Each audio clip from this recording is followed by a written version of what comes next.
বলা হয় স্টোমাকের কয়েকটা লেয়ার আছে, তার মধ্যে সবচেয়ে ভিতরের যে লেয়ারটা আমরা মিউকাসা বলি আমাদেরকে মেডিকেল ল্যাঙ্গুয়েজ, এই মিউকাসার মধ্যে যখন কনফাইন থাকে টিউমারটা পার্শ্ববর্তী লিম্ফ নোডে যখন যায় না, তখন এই অ্যাকচুয়ালি এটাকে বলা হয় আর্লি স্টেজ, হ্যাঁ, অথবা T1 স্টেজ বলা হয়, এটাকে আর্লি স্টেজ। যখন এই টিউমারটা দ্বিতীয় লেয়ার মাসল লেয়ার চলে যায় অথবা যদি লিম্ফ নোডে চলে যায়, তখন কিন্তু এটা বলা হয় লোকালি অ্যাডভান্স।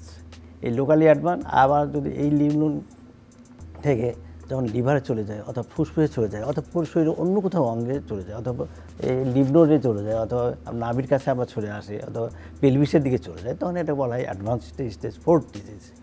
তাহলে এই হলো আমাদের স্টেজিং ইভ্যালুয়েশন করার পর। তাহলে এখন আসেন আমাদের ট্রিটমেন্ট কী, এবং এই ট্রিটমেন্ট দিলেই কি আমাদের সব রোগী কি একদম ভালো হয়ে যাবে? তাহলে আমাদের একটা স্টাডি দেখা গেছে, তাহলে আমরা এখানে আমরা যদি ট্রিটমেন্টের আগে আমরা যে এই ট্রিটমেন্ট দিলেই কি সব রোগী, তাহলে এটা প্রোগনোসিসটা কী বা ফলাফল কী ট্রিটমেন্টের। তো এবার দেখা গেছে যে এই যে T1 স্টেজ বললাম বা আর্লি স্টেজে যদি বলা হয়, তো এই রোগীগুলোকে যদি সম্পূর্ণ চিকিৎসা দেওয়া হয়, সম্পূর্ণ চিকিৎসা বলতে বোঝা আছে এর যদি অপারেশন করা হয়, অপারেশনের পরবর্তীতে প্রয়োজনীয় কেমোথেরাপি যদি দেওয়া হয়, হ্যাঁ, অথবা ইমিউনোথেরাপি আসছে এখন যুগে, তারপর দেখা গেছে যে 100টা রোগী যদি অপারেশন করা হয়, তো 75% রোগী 70% রোগী এরা 5 ইয়ার্স পর্যন্ত বেঁচে থাকে। তার মানে সাধারণ মানুষের মতো তারা জীবনযাপন করতে পারে। তাহলে এই 25% মানুষের কী হতে পারে, তাহলে এরা আবার রিকারেন্স হতে পারে, এই ক্যান্সারের কারণে মৃত্যুবরণ করতে পারে। আরেকটু আমি যদি বলি, যদি লিম্ফ নোডে চলে যায় মানে তখন আমরা বলি লোকালি অ্যাডভান্স। এই লোকালি অ্যাডভান্স হলে তখন এর যদি সার্বিক ট্রিটমেন্ট দেওয়া হয়, সার্জারি করা হয়, কেমোথেরাপি দেওয়া হয়, রেডিওথেরাপি দেওয়া হয়, ইমিউনোথেরাপি দেওয়া হয়, তবুও দেখা গেছে অনলি 35% রোগী 5 ইয়ার্স পর্যন্ত আছে।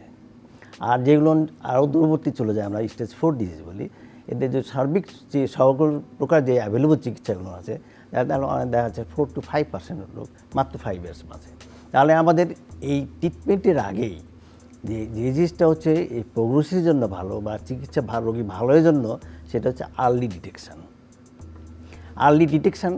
এই আর্লি ডিটেকশান করার জন্যই আমাদের মনে যে জিনিসটা হচ্ছে যে প্রথম কথা হচ্ছে রোগীকে কোঅপারেটিভ হতে হবে, তাকেও বুঝতে হবে যে না, এ একটা ক্যান্সার, মারাত্মক ক্যান্সার, এটা মৃত্যুবরণ হতে পারে যদি অ্যাডভান্স কন্ডিশনে যায়।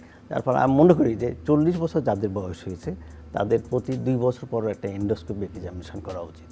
করলে আর্লি স্টেজে যদি ধরা পড়ে, সেক্ষেত্রে এখানে খুবই একটা ছোট্ট অপারেশন বলা হয় এন্ডোস্কোপিক রিসেকশন বলা হয়, মিউকোসাল রিসেকশন অথবা সাবমিউকাল রিসেকশন করে এটা প্রপার বায়োপসি করে অ্যাডজুভেন্ট থেরাপি দিলে এই রোগীগুলো ভালো হয়ে যায়।